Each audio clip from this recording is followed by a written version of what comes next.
Alléluia. Shalom, petit troupeau du grand roi. Nous nous permettons d'entrer dans vos familles. À vous qui aimez l'évangile de Jésus et qui vous attendez à son avènement très proche, persévérant dans la méditation de sa parole, demeurant en sa présence au travers de prières incessantes.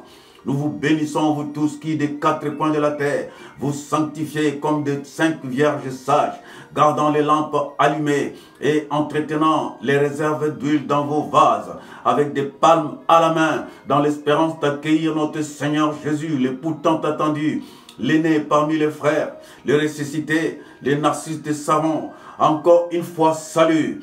Quoique vous enduriez dans ces bas mondes, les luttes, les incompréhensions, les critiques infondées, les animosités, rien ne sert à considérer toutes ces actions visant à détourner votre attention sur Jésus-Christ et sa croix. Car quoi que vous fassiez pour être en paix avec le monde, la paix n'aura pas lieu.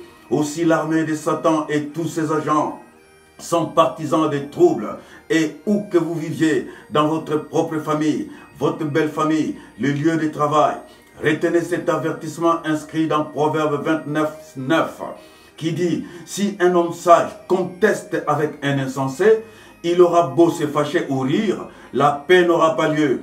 Allez-y plutôt seul sur votre chemin, car les voies du Seigneur sont étroites, périlleuses, solitaires et ténébreuses.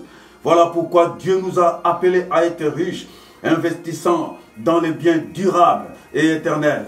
Donc, si nous avons à manger des vêtements où nous pourrions prémunir les nôtres contre les intempéries, cela nous suffit. Et je peux vous garantir, au peuple de Dieu, que Dieu lui-même se chargera de votre entretien jusqu'à la fin de votre vie. Premier point que nous allons développer, les chrétiens sont des riches princes. Nous examinerons attentivement la vie des 3 héros dans la Bible pour voir comment Dieu fonctionne avec ses fils. Du temps d'Élie le Tishbis, il y eut une grande famine. Dieu pouvait bien abriter son prophète chez l'un des riches hommes du pays. Non, il le dirigea vers la maison d'une veuve à Sarepta, qu'elle trouva à la lisière du village, ramassant des brindilles de bois pour allumer le feu, cuire son dernier gâteau qu'elle mangera ensuite avec son fils. Puis dira-t-elle, nous attendrons la mort. Au contraire, Élie entra dans sa maison, y résida, et l'huile et la farine ne manquèrent pas jusqu'à la fin de la famine. Du temps des juges, un homme de Bethléem, nommé Elimelech, et sa femme Naomi, tentèrent de se soustraire d'une famine sévissante. Tous les deux, y compris leur fils Machlon et Kiljon, se réfugièrent en terre de Canaan. Elimelech, mari de Naomi, s'y combat, et elle resta avec ses 2 fils qui, peu de temps plus tard, succombèrent eux aussi, laissant leurs femmes Orpa et Ruth, toutes les 2 cananéennes, de veuves. Naomi, ayant tout perdu et le cœur plein d'amertume, s'est résolut de retourner à Bethléem, sa terre. Les 2 belles filles de Naomi tentèrent de la persuader de les ramener avec elles afin qu'ils demeurassent au milieu de son peuple. Mais Naomi refusa et s'en est suivi des imprécations de Ruth qui confessa sa foi au Dieu d'Israël et à son peuple béni. Avec d'autres paroles persuasives, elle parvint à fléchir le cœur de Naomi. Car, disait-elle, où tu iras, j'irai. Où tu demeureras, je demeurerai. Ton peuple sera mon peuple, et ton Dieu sera mon Dieu. Où tu mourras, je mourrai, et j'y serai enterré. Que l'Éternel me traite dans toute sa rigueur, si autre chose que la mort venait à nous séparer. C'est par ces confessions que Ruth scella son alliance avec le Dieu d'Israël. À peine entrée à Bethléem, Naomi fut entourée par des femmes qui lui disent, et elle de dire, ne m'appelez plus Naomi, appelez-moi Mara, car le Tout-Puissant m'a chargé d'amertume. J'étais dans l'abondance à mon départ, et l'Éternel me ramène à vide. Pourquoi m'appelez-vous Naomi, après que l'Éternel s'est prononcé contre moi? Ruth chapitre 1, versets 1 à 21. Ruth s'est vite attachée aux coutumes du peuple d'Israël. Elle alla secourir les moissonneurs dans une plantation d'orge et de froment appartenant à un riche et puissant puissant propriétaire nommé Boaz, qui la traita avec bienveillance. Elle ramena plein de cadeaux à sa belle-mère, Naomi. Dès que Ruth lui parlait de la générosité de Boaz, Naomi sursauta. Et voici ce qu'elle dit dans Ruth chapitre 2, verset 20. Cet homme est notre parent. Il est de ceux qui ont sur nous le droit des rachats. Verset 22. Et Naomi dit à Ruth, sa belle-fille, il est bon, ma fille, que tu sortes avec ses servantes et qu'on ne te rencontre pas dans un autre champ. Elle resta donc avec les servantes de Boaz jusqu'à la fin de la moisson d'orge et de froment. Dans tout le chapitre 3 et 4 du livre de Ruth, on montre Naomi comme une habile avocate assistant sa belle-fille dans ses démarches à pousser Boaz à exercer les droits des rachats en tant que proche parent d'Elimelech, mari de Naomi. Boaz respecta tous les usages liés au rachat des biens de son proche parent. Il hérita aussi de Ruth, la Moabite. Ruth chapitre 4, verset 13-14. L'Éternel permit à Ruth de concevoir et elle enfanta un fils. Les femmes dirent à Naomi, béni soit l'Éternel, qui ne t'a point laissé manquer aujourd'hui d'un homme ayant droit de rachat, et dont le nom sera célébré en Israël. Cet enfant restaurera ton âme, et sera le soutien de ta vieillesse, car ta belle-fille qui t'aime t'a enfanté. Elle qui vaut mieux que toi, mieux que 7 fils. Verset 6. Naomi prit l'enfant et le mit sur son sein. Elle fit sa garde. Les femmes le nommèrent Obed. C'est lui le père d'Isaïe, père de David et ancêtre direct de Jésus. Le troisième personnage d'étude, c'est Mardoché, un déporté juif, portier surveillant à l'entrée de la cour royale. Esther, sa nièce, était reine de Perse. Cela n'a pas empêché Dieu de préparer Mardoché en le tenant au bas de l'échelle sociale. Voici un homme, ennemi des Juifs. Aman, deuxième personnalité de l'Empire perse. Ses déplacements dans un somptueux char traîné par des chevaux lui valaient l'inclination de tout le peuple. Ce que refusa Mardoché, portier du roi.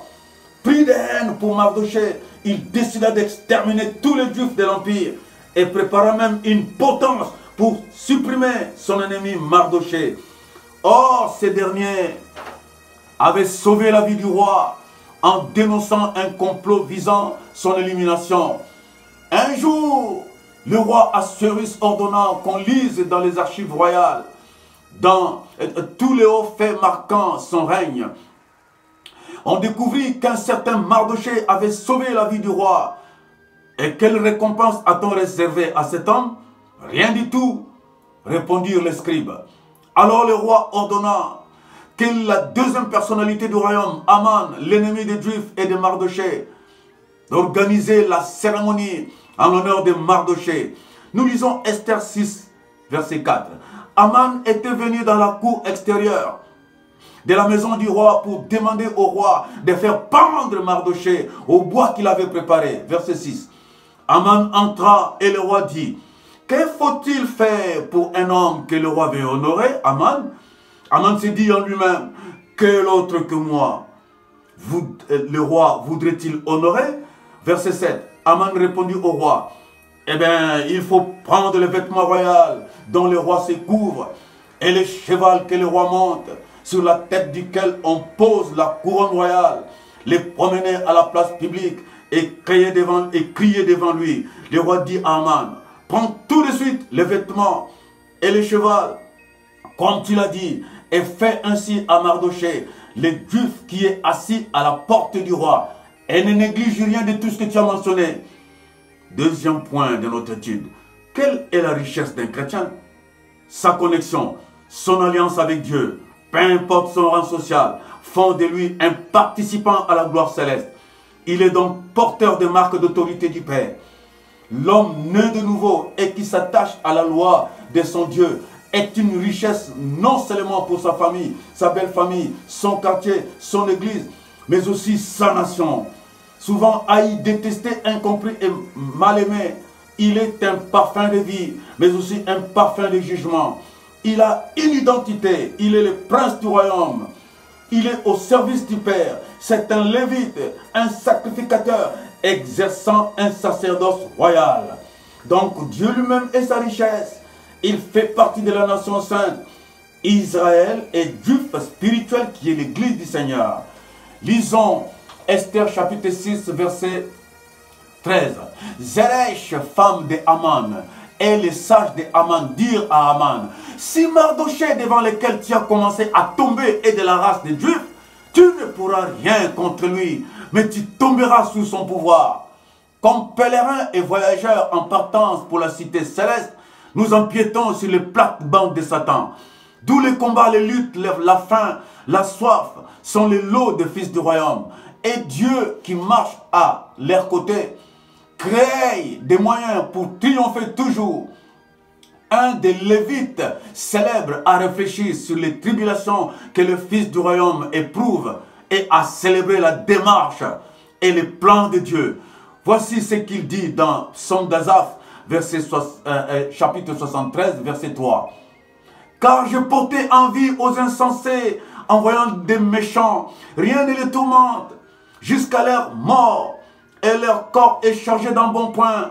Ils n'ont aucune part aux souffrances humaines. Ils ne sont point frappés comme le reste des hommes. Aussi l'orgueil leur sert de collier. Ils rayent et parlent méchamment d'opprimés. Verset 12. Ainsi donc les méchants, toujours heureux, ils accroissent leur richesse. Ah, c'est donc en vain que je purifiais mon cœur et que je lavais mes mains dans l'innocence. Chaque jour je suis frappé. Tous les matins mon châtiment est là. Si je disais, je parlerai comme eux, voici je trahirai la race de tes enfants.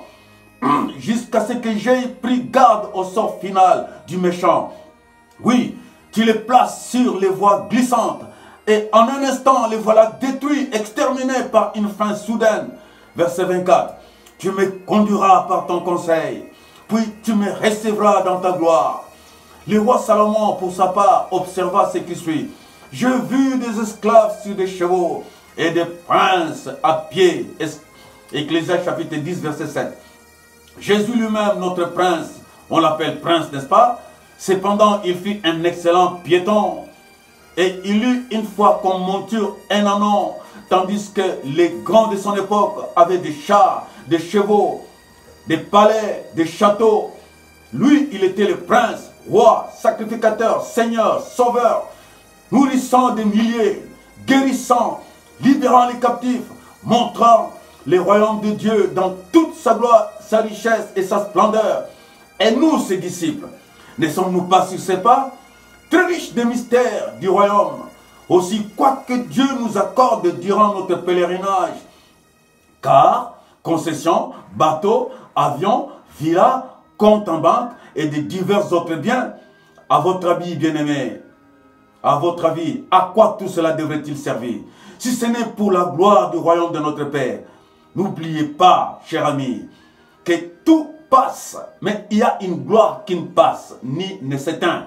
La gloire de la Jérusalem nouvelle, pour laquelle tout vivant se doit de s'investir. Merci, et il ne me reste plus qu'à prier pour vous, à vous remettre dans les bonnes mains du Seigneur. Je m'en vais prier pour vous, qui m'avez suivi. Inclinez vos têtes par respect, mêlés de craintes dues à notre Père Céleste. Père, tes enfants sont des riches. Aide-les à ne jamais oublier que le plus grand riche d'un fils du royaume, c'est la plus grande richesse d'un fils du royaume, c'est son alliance personnelle que chacun devra entretenir pendant sa brève existence terrestre en restant fidèle à tes paroles. Aide tes fils à s'enrichir de ta présence et que chacun brille de ta gloire jusqu'à ce que tu reviennes. Je les recommande à tes soins paternels, au nom glorieux de Jésus-Christ de Nazareth, le Fils de Dieu. Amen, amen, amen. Que Dieu vous bénisse, bien-aimés. Je m'en vais seulement vous encourager à continuer à prier pour moi, à me soutenir. Et c'est là le salaire que j'attends de vous, de prier pour moi, simplement, pour que le Seigneur me tienne fort dans cette œuvre. Que le Seigneur vous garde. Là où il y a la paix sans peine, mais pas avec tout corps. Il y a une louange qui ne s'éteint avec les anges en adorent. Et ce jour-là, nous serons dans la joie, dans la gloire éternelle, à Jérusalem.